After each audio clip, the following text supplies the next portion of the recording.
사랑하는 여러분, 이 세상에서 누가 가장 부자일까요? 누가 이 세상에서 가장 행복한 사람일까요? 많은 사람들은 재물이 많으면 부자라고 생각합니다. 권력이 있고 힘이 있고 능력이 있고 인기가 있고 명예가 있으면 그 사람은 행복할 것이라고 생각을 합니다. 그러나 감사할 줄 아는 사람이 가장 부자요 가장 행복한 사람인 줄로 믿습니다. 하나님이 베풀어주신 은혜에 대해서 감사할 줄 알고 자족할 줄 아는 사람이 진정한 부자요 행복한 사람인 줄로 믿습니다. 한 개를 가지고도 100가지 감사하며 누리는 사람이 있고요, 100개를 가지고 있어도 한 가지 없는 것 때문에 원망 불평하며 사는 사람들이 있습니다. 여러분은 하나님 앞에서 어떤 삶의 태도를 가지고 있습니까? 지난 6개월을 돌이켜보면서 내게 베풀어 주신 하나님의 은혜를 기억하며 감사하며 살고 있습니까? 아니면 없는 것, 잃어버린 것, 힘든 것, 고통스러운 것 때문에 원망 불평하며 살고 있습니까? 인터넷 사이트에서 이런 내용의 글을 보았습니다. 여러분 한번 잘 들어보십시오. 내 손에 펜 한 자루를 쥘 수 있다면 그것이 바로 감사입니다. 그 펜으로 그림도 그릴 수 있고 사랑의 편지도 쓸 수 있으니까요. 그러니까 이 펜을 내가 집어 들을 수 있는 힘과 그런 건강이 있으면 그 자체가 뭐예요? 감사하다는 거예요. 내 입으로 말 한마디 할 수 있다면 그것이 바로 감사입니다. 그 입으로 사랑의 말을 할 수 있고 주님을 찬양할 수 있으니까요. 내가 지금 말할 수 있고 찬양할 수 있고 기도할 수 있다면 그 자체가 바로 감사의 조건이라는 겁니다. 내 발에 한 켤레의 신발을 신을 수 있다면 그것이 바로 감사입니다. 그 신을 신고 집으로 일터로 갈 수 있고 산책도 할 수 있으니까요. 여러분, 내 발로 내가 걸어서 이 성전에 왔다는 것을 감사하시기 바랍니다. 여러분, 다리 부러져서 깁스해 보세요. 아무리 좋은 신발이 있어도 신지 못합니다. 내가 걸을 수 없다면 아무리 신발장에 많은 신발이 있어도 그것은 무용지물이다라는 거예요. 그러니까 내가 걸을 수 있는 힘만 있어도 감사, 또 감사하다는 것이죠. 내 귀로 작은 소리를 들을 수 있다면 그것이 감사입니다. 아름다운 음악과 새들이 지저귀는 소리와 위로의 말을 들을 수 있으니까요. 여러분, 주의 종의 설교를 들을 수 있는 것만으로도 감사하시기 바랍니다. 사랑하는 아내, 사랑하는 남편의 목소리를 들을 수 있다는 것, 자녀의 목소리를 들을 수 있는 것만 여러분 감사하시기 바랍니다. 내 코로 향기를 맡을 수 있다면 그것이 감사입니다. 은은한 풀향기와 맛있는 음식 냄새와 사랑하는 이의 채취를 느낄 수 있으니까요. 내가 무언가 향기를 맡을 수 있다면 그 자체도 하나님 앞에 감사라는 거예요. 내 곁에 부모, 형제와 친구가 있다면 그것이 감사입니다. 서로 의지하고 기대하고 마음을 털어놓으며 따뜻한 위로의 말을 전할 수 있으니까요. 여러분, 세상이 나를 다 버렸다고 해도 내 곁에 남편이 있고 내 곁에 아내가 있다면, 내 자녀가 있다면 여러분 감사하십시오. 여러분, 무슨 말입니까? 우리가 한 번만 돌이켜 생각해 보면 모든 것이 감사, 또 감사할 것뿐이라는 거예요. 진정한 행복은 소유에 있지 않습니다. 이미 내게 주어진 그것에 대해서 감사할 줄 아는 사람, 바로 그 사람이 행복한 사람이에요. 가장 부자인 줄로 믿습니다. 영국 격언에 그런 말이 있습니다. 천국은 감사할 줄 아는 사람들이 가득 찬 곳이고 지옥은 원망과 불평하는 사람들이 가득 찬 곳이다. 여러분 동의하십니까? 여러분 가정에 서로를 향한 감사의 마음이 있으면 여러분의 가정이 천국인 줄로 믿습니다. 이 오늘의 교회 안에 여러분이 함께 모여서 서로 격려하고 서로 축복하고 내일에 대한 꿈과 비전을 나눌 수 있다면 이곳이 바로 하나님 나라 천국인 줄로 믿습니다. 여러분 정말 감사하는 삶을 사시기 바랍니다. 잘 아는 것처럼 데살로니가전서 5장 16절부터 18절까지 말씀 다 암송하시죠. 항상 기뻐하라, 쉬지 말고 기도하라, 범사에 감사하라. 이는 그리스도 예수 안에서 너희를 향하신 하나님의 뜻이니라. 아멘. 하나님의 뜻이 대단한 것이 아닙니다. 하나님의 뜻은 우리 모두가 이 땅에 사는 동안 주님 때문에 기뻐하며 사는 거예요. 항상 깨어서 기도하며 사는 거예요. 그리고 범사에 감사하는 거예요. 범사는 뭡니까? everything, 우리의 모든 삶의 현장에서 감사라는 거예요. 기쁠 때도 감사하고 슬플 때도 감사하고 탄식이 있을 때도 감사하고 질병 중에 있을 때도 감사하고 내 뜻대로 되지 않아도 감사라는 거예요. 그러면 그 감사가 우리의 탄식을 하나님의 새 노래로 바꾸신다는 것입니다. 아멘. 그래서 하박국 선자처럼 비록 외양가에 소가 없고 밭에 소출이 없고 외양간에 그 가축이 없어도 나는 여호와로 인하여 기뻐하며 그를 찬송하리로다. 아멘. 그가 나를 암사슴과 같게 높게 하사 나로 나의 높은 곳에 있게 하시리로다. 아멘. 그럼에도 불구하고 하나님 앞에 감사하면 하나님께서 우리를 높이실 줄로 믿습니다. 하나님께서 더 풍성한 감사로 채우실 줄로 믿습니다.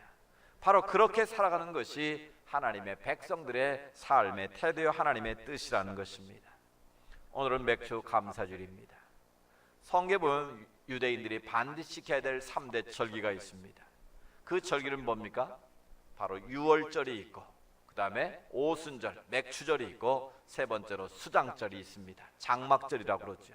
이 세 절기는 하나님 앞에 모든 이스라엘 백성들이 하나님의 성전에 나와서 예배를 드려야 되는 그런 귀한 절기입니다.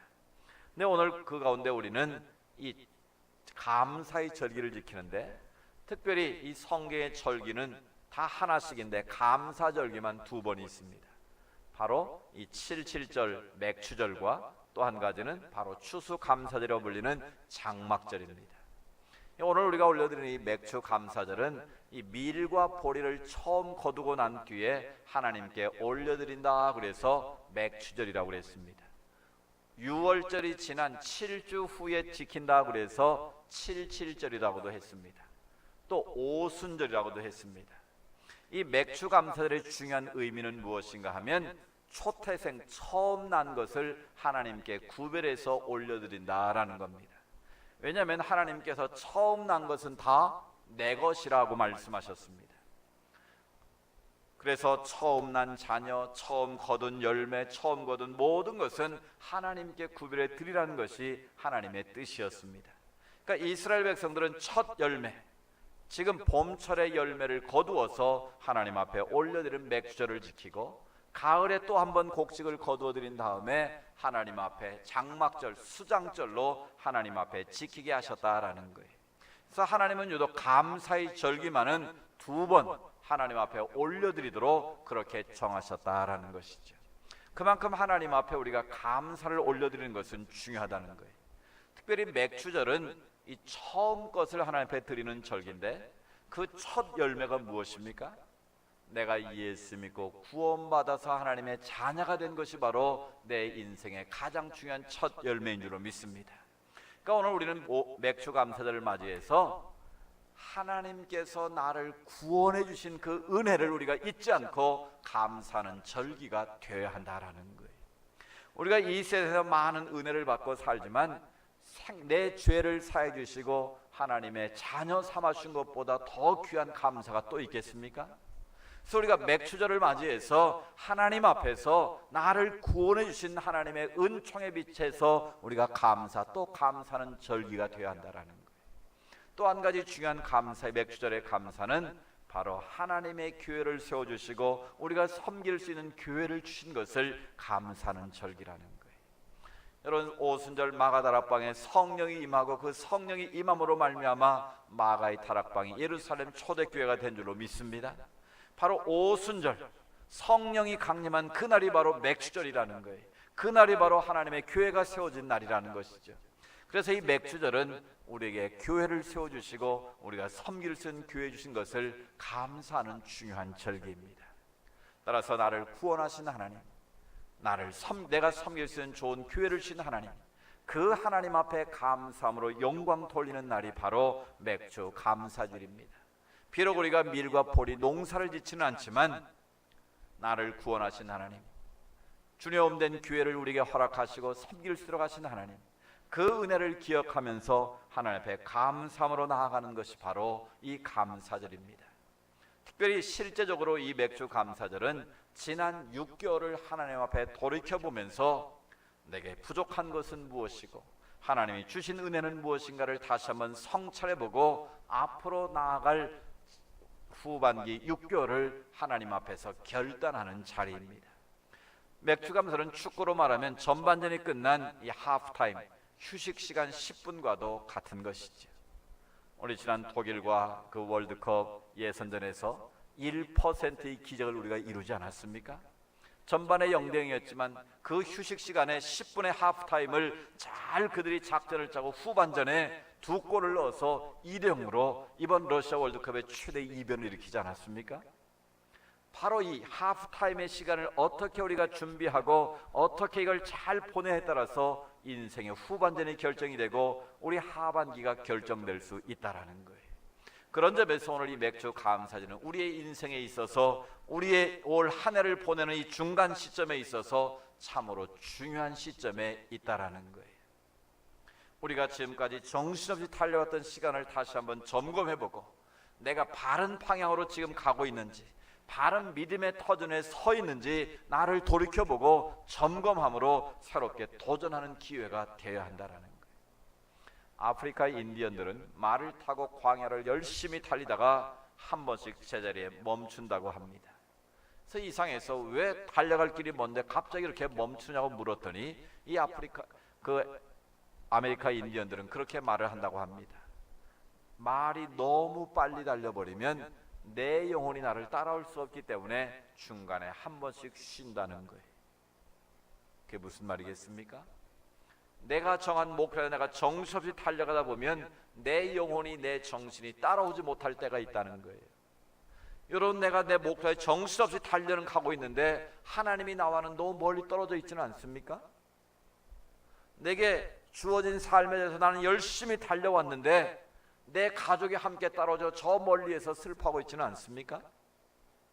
나 혼자 멀리 달려가는 길은 의미가 없다는 거예요. 하나님이 함께 가실 때만 그 길이 의미 있는 길입니다. 가족과 함께 갈 때, 주님 없는 교회와 함께 갈 때 그 길이 멋지고 의미 있고 하나님 모시기 아름다운 길이라는 거예요. 그러니까 오늘 이 맥주 감사는 인생의 하프타임과 같은 시간이고 멈춰서서 하나님 앞에서 우리 자신을 영적으로나 또 모든 삶을 점검하는 자리라는 거예요. 그런 점에서 맥주절은 중요한 의미가 있다라는 것입니다. 특별히 오늘 이 맥주절에 어떤 말씀을 전할까 묵상하다가 바로 시편 23편이 떠올랐습니다. 시편 23편은 유명한 스펄전 목사님 말씀하시기를 시편 150편 가운데 진주와 같은 곳이 바로 23편이다라고 말을 하고 있습니다. 그만큼 시편 150편 가운데 엑기스를 모아놓은 아주 멋진 그런 시다라는 거예요. 다윗의 인생의 고백을, 신앙의 고백을 가장 잘 들려주고 있는 그런 시편이 바로 오늘 우리가 읽은 시편 23편 말씀입니다. 이미 여러분이 너무 좋아하는 말씀이고 또 암송도 많은 분들이 하실 겁니다. 특별히 오늘 23편 가운데 1절 말씀이 중요합니다. 우리 같이 한번 다시 1절을 읽어보겠습니다. 시작. 여호와는 나의 목자시니 내게 부족함이 없으리로다. 아멘. 다윗은 여호와 하나님을 뭘로 모셨습니까? 나의 목자, my shepherd, 나의 목자가 되신다라고 고백을 하고 있습니다. 다윗은 무슨 출신이에요? 목동 출신이에요. 그러니까 목자가 어떤 위치에 있고 어떤 역할을 하고 얼마나 양들에게 있어 중요한 것인가를 가장 잘 알고 있는 사람이에요. 그래서 자신의 경험을 바탕으로 해서 여호와 하나님은 나의 목자가 되신다. 그래서 나는 뭐가 없다? 부족함이 없다라고 고백하고 있는 것이죠. 여러분, 이 고백을 다시 한번 해볼까요? 여호와는 나의 목자시니 내게 부족함이 없습니다. 한번 고백해 봅니다. 시작. 여호와는 나의 목자시니 내게 부족함이 없습니다. 아멘. 여러분, 이 고백이 평생 여러분의 신앙 고백 되기를 축복합니다. 여호와 하나님이 내 인생의 목자가 되시면 나는 부족함이 없습니다. 이것은 다윗의 인생 고백이고 신앙 고백인 거예요. 여기서 중요한 것이 하나 있는데요. 내게 부족함이 없으리로다.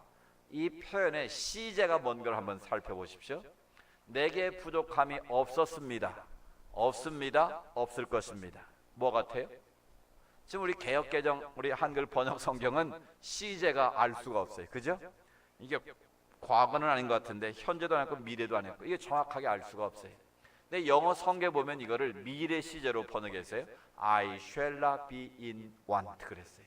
내게 부족함이 shall be 없을 것입니다 라고 자기 의지를 표현하고 있는 그런 번역으로 되어 있어요. 근데 중요한 것은 다윗이 이 말씀을 고백할 때 히브리어 원문에 어떻게 고백되느냐가 제일 중요하지 않겠어요? 근데 히브리어 원어 성경에 보면 이 표현이 미래 완료도 아니고 과거 완료, 현재 완료도 아니고 그냥 미완료 시제라는 형태로 되어 있어요. 미완료라는 게 있어요. 그 히브리어에는.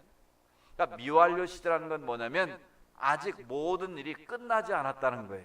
그러니까 과거에도 끝나지 않았고 지금도 끝나지 않았고 미래도 끝나지 않았고, 그러니까 과거, 현재, 미래가 계속 진행형이라는 거예요. 그러니까 이렇게 알면 훨씬 더 이 말씀이 풍성하다는 걸 알 수 있습니다. 여호와는 나의 목자시니 내게 과거에도 부족함이 없었고 지금도 부족함이 없고 앞으로도 부족함이 없을 것입니다. 이 고백이라는 거예요. 아멘. 그러니까 다윗은 그럼 왜 하나님이 나의 목자가 되시면 나는 과거에도 현재 미래에도 부족함이 없다고 고백할 수 있었냐라는 거예요. 부족함이 없다는 말은 무슨 뜻이에요? 여유가 있다는 거예요. 풍성하다는 거예요. 그래서 오늘 설교의 제목이 풍성하게 채우시는 하나님이시라는 거예요. 우리의 인생이 풍성해지기를 원한다면 어떻게 하면 될까요? 한 가지만 하면 돼요. 여호와 하나님을 뭘로 모시면 돼요? 내 인생의 목자로 모시면 되는 거예요. 그러면 나는 그분의 뭐가 되면 돼요? 그분의 어린 양이 되면 되는 거예요. 그래서 우리가 찬송 보자에 주는 나를 기르시는 목자요 나는 그분의 귀한 어린 양. 그럼 어디로 인도하세요? 푸른 풀밭 맑은 시냇 물가로 나를 늘 인도하여 주신다. 주는 나의 좋은 목자 나는 그의 어린 양 따라 꼴을 먹여주시니 내게 부족함 전혀 없어라. 아멘. 바로 여호와 하나님이 나의 목자가 되시면 나는 그분의 어린 양이라는 거예요. 그분의 어린 양이 되면 그분은 나의 과거, 현재, 미래를 책임져 주셔서 우리 인생을 풍성하게 채우신다는 거예요. 오늘 말씀을 통해 여러분의 인생에 부족함이 없이 풍성하게 채우시는 주의 은혜가 임할 줄로 믿습니다. 그러면 다윗의 현재의 모습을 한번 살펴보겠습니다.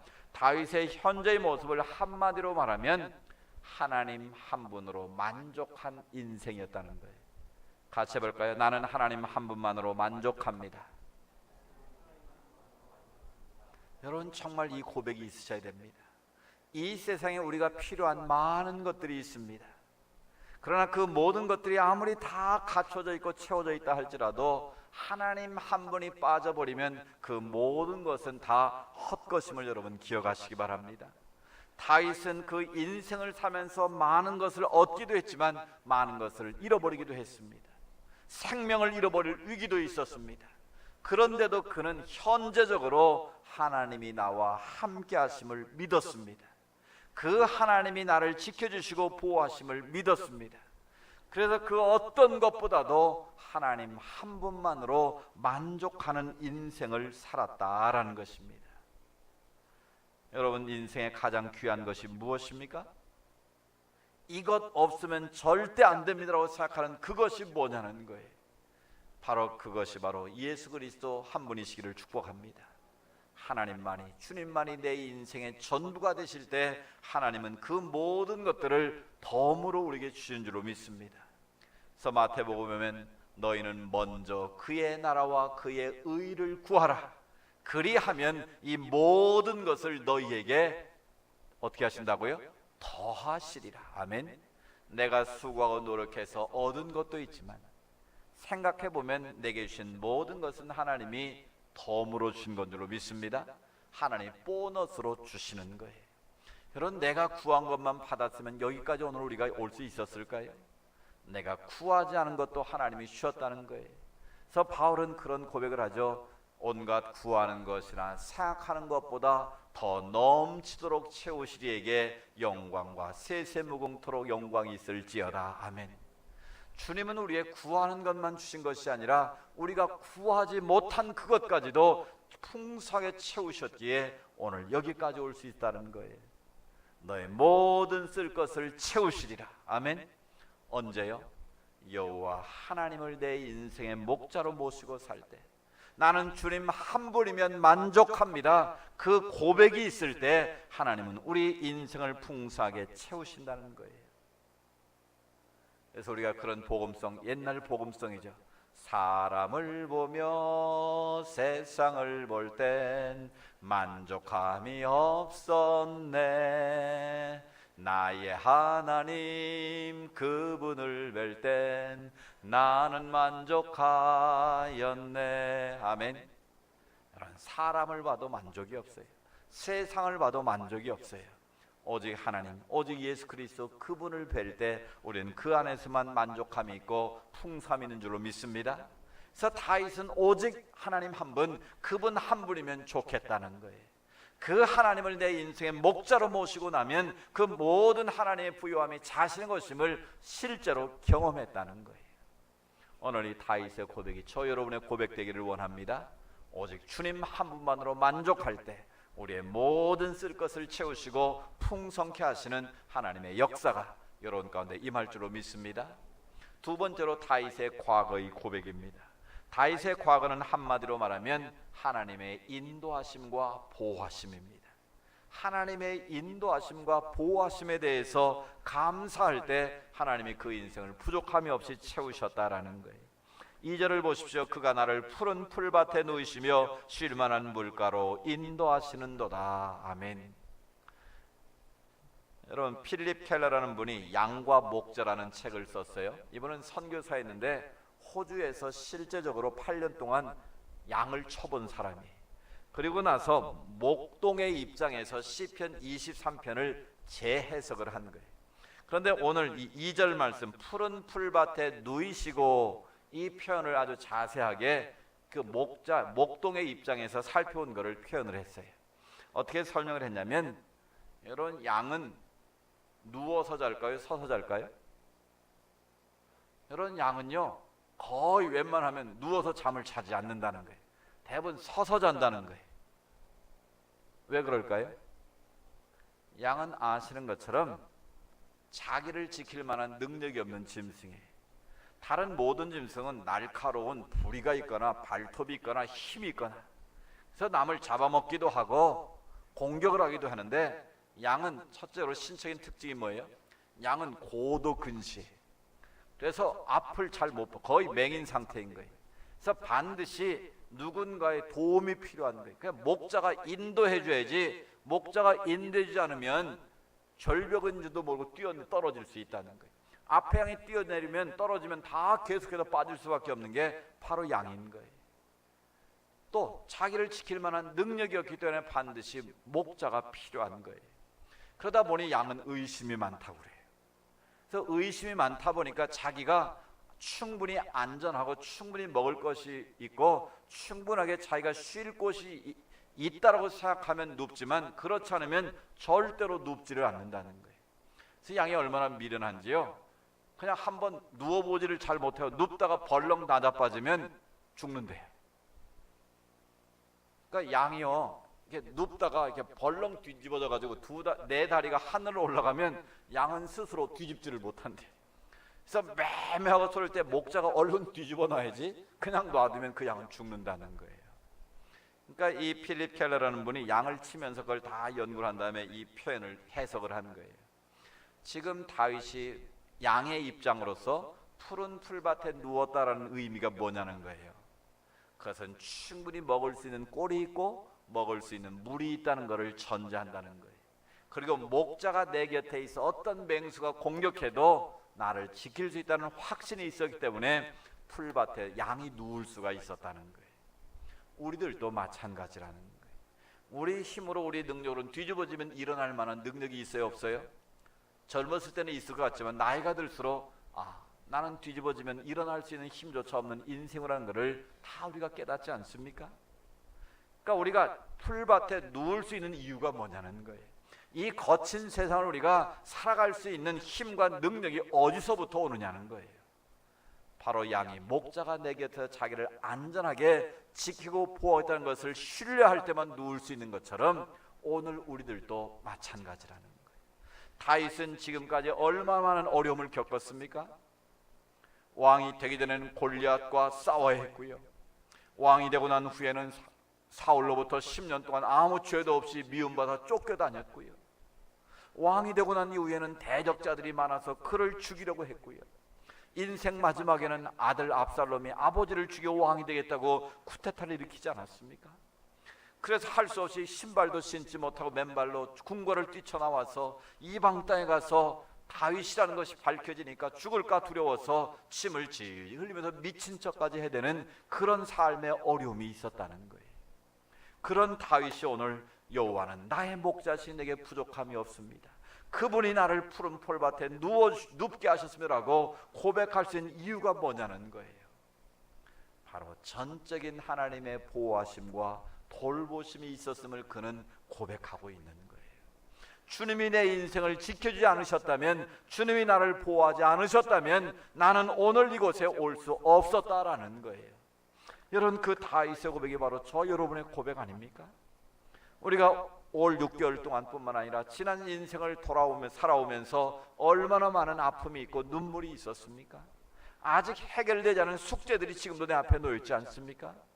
그런데도 오늘 우리가 주님 앞에 나와서 이렇게 예배를 드리고 여호와는 나의 목자시 내게 부족함이 없습니다, 이 고백을 드릴 수 있는 이유가 뭐냐는 거예요.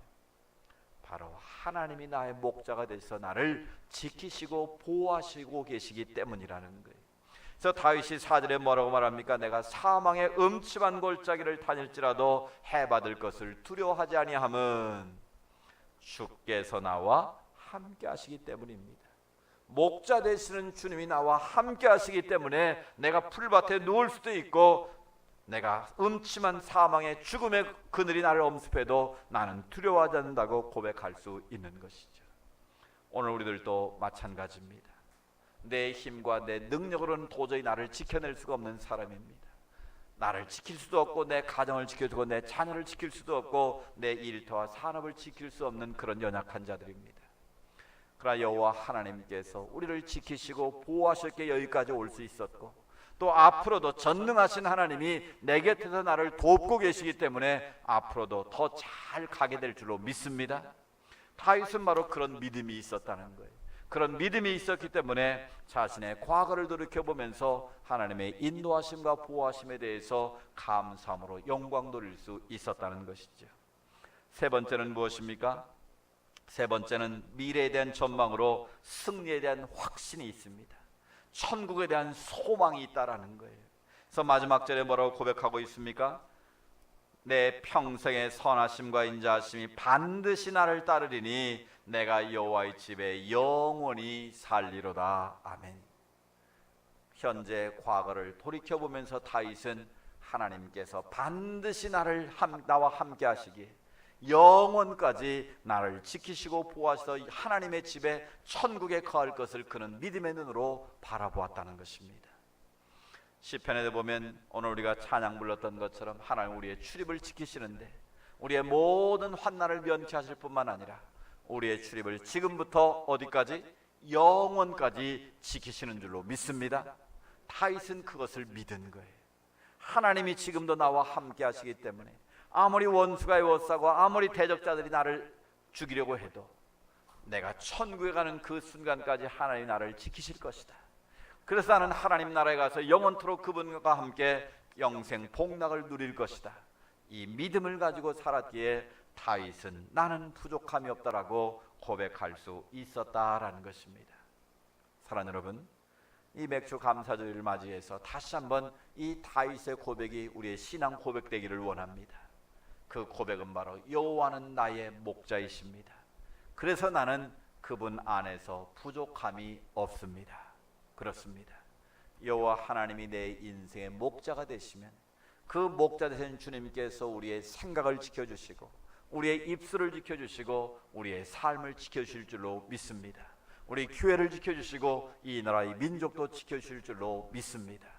중요한 것은 내가 그분의 목자로 살아가는 것입니다. 목자는 반드시 그분의 음성을 들어야만 합니다. 목자의 음성을 듣고 그 말씀대로 순종해야 합니다. 목자가 말하는데 나는 내 길로 가겠다고 엉뚱한 길로 가면 그건 가시던 불에 빠지든지 굶어 죽든지 아니면 절벽에 떨어져 죽을 수밖에 없다라는 거예요. 내 뜻대로 살아가는 인생이 아니라 오직 여호와 하나님을 내 인생의 목자로 모실 수 있기를 원합니다. 길이요 진리요 생명이신 예수님이 내 인생의 목자가 되시면 그분의 부요함이 바로 나의 것이 될 줄로 믿습니다. 그분의 능력과 권세가 바로 나의 능력이 되고 권세가 될 줄로 믿습니다. 그분의 모든 부요함이 내게 주시는 하나님의 축복이 될 줄로 믿습니다. 이 맥주감사주일, 이 다윗의 신앙 고백, 여호와는 나의 목자시니 내게 부족함이 없으리로다. 이 고백 평생 내 신앙 고백 될 수 있기를 주의 이름으로 축복합니다. 그 믿음의 고백으로 살아갈 때 우리의 모든 부족함을 풍성으로 채우시는 하나님의 역사가 우리 모두에게 임할 줄로 믿습니다.